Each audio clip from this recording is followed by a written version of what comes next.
सान आरो बार। जोबोद सिगांथारनि बाथ्रा। सान आरो बारजों नांज्लायदोंमोन। साना बुंबाय, आंनि बोलोआ बांसिन।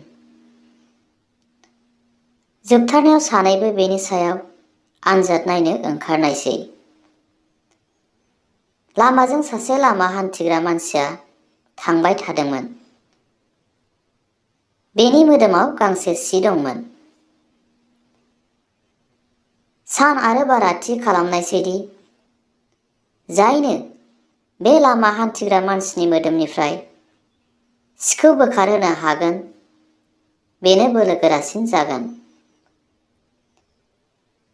गिबियावनो बारनि फाला गोग्लैनायसै। बारा जोबोद गोब्राब बारनो हमनायसै। बारा गोब्राबनिफ्राय गोब्राब बारनो हमनायसै। बारा जेसेबांनो गोब्राबै बारो एसेबांनो लामा हान्थिग्राया सिखौ गोरायै हमथाना लायो। बारा लामा हान्थिग्रानि मोदोमनिफ्राय सिखौ बोखारहोनो हायाखिसै। बेनि उनाव साननि फाला गोग्लैबाय।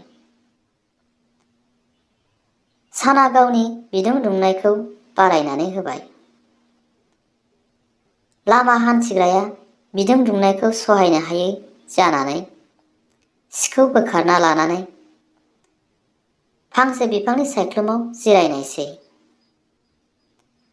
बारा साननि बोलोखौ बांसिन होननानै मानिनानै लानायसै।